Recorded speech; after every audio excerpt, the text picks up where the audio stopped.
Gue dulu muslim, tapi gue harus jujur sama diri gue sendiri kalau gue nggak bisa hidup dalam aturan dan debat tafsir. Tapi, gue haus akan kebenaran yang benar-benar bikin gue kenal akan Tuhan.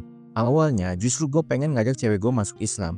Setiap ketemu, pasti gue selalu ngajak debat. Gue selalu mengatakan pertanyaan kayak gini. Kenapa Tuhan kalian ada 3? Kenapa ada Bapa, ada Yesus, ada Roh Kudus? Jika Tuhan kalian satu, kenapa kalian tuh sering nyebut dengan sebutan Yesus? Kenapa nggak Bapa, kenapa nggak Roh Kudus?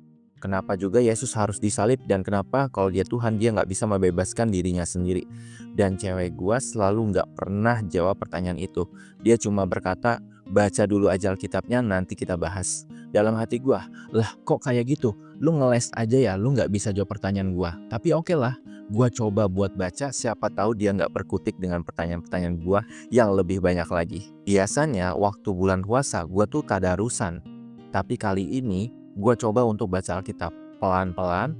Gua garisin ayat by ayat kayak gini. Ini bekas gua waktu baca Alkitab ya. Ini gua garisin ayat by ayat, gua poin-poinnya satu persatu sampai selesai. Banyak banget nih bekas-bekas gua renungin ya. Gua renungin siang dan malam, guys. Dan anehnya, pertanyaan yang selama ini gue tanyain, gue temuin semuanya dalam Alkitab. Bukan dari pendeta, bukan dari tafsir manusia, tapi firmannya sendiri yang langsung berbicara sama gue. Gue tanya sama diri gue sendiri, apa gue gak paham Al-Quran meskipun gue udah hatam 7 kali? Kenapa tafsir dan mazhab bisa beda banget? Jika semuanya berkata paling benar, yang mana yang sebenarnya? Di titik itu gue sadar, gue gak lagi cari aturan, tapi gue lagi cari Tuhan yang benar-benar bisa gue kenal. Gue pikir dulu Alkitab itu cuma kisah yang udah diubah-ubah oleh manusia. Tapi setelah gue baca perjanjian lama dan perjanjian baru, runtutan sejarahnya itu nyambung banget. Keturunan dari Abraham sampai Yesus jelas.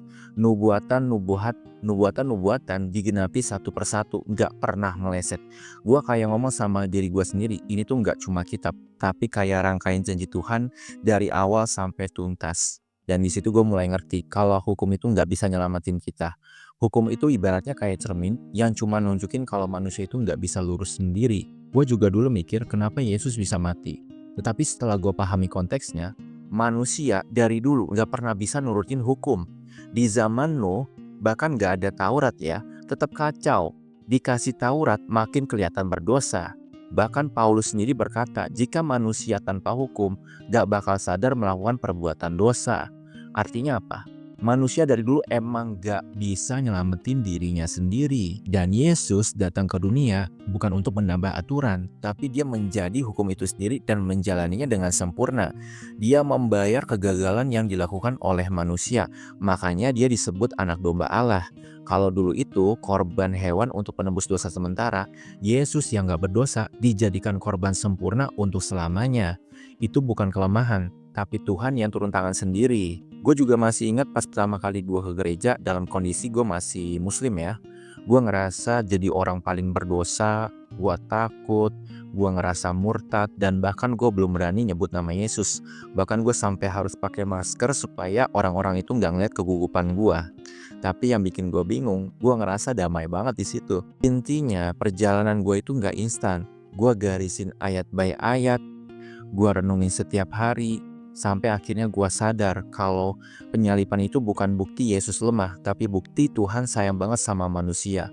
Gue gak mau hidup lagi di bawah tekanan tradisi, ritual, tapi gue mau hidup dengan iman. Iman bahwa Yesus tinggal dalam gue, iman bahwa kasih karunia lebih besar daripada usaha gue sendiri. Dan di titik itu gue bilang, Tuhan Yesus, aku menerima Engkau dalam hidupku. Gue juga masih belum sempurna, masalah gue juga masih banyak banget, tapi gue percaya Tuhan bisa ubah hidup gue pelan-pelan. Dan itulah alasan terbesar kenapa gue pindah. Akhirnya gue kenal dengan Tuhan yang gak cuma nyuruh, tapi turun langsung untuk nyelamatin hidup gue.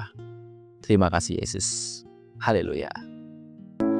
Kala ku cari damai, hanya ku dapat dalam Yesus.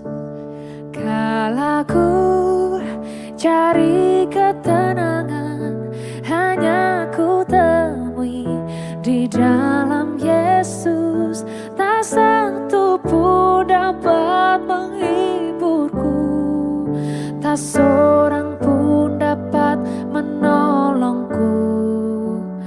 Hanya Yesus jawaban hidup.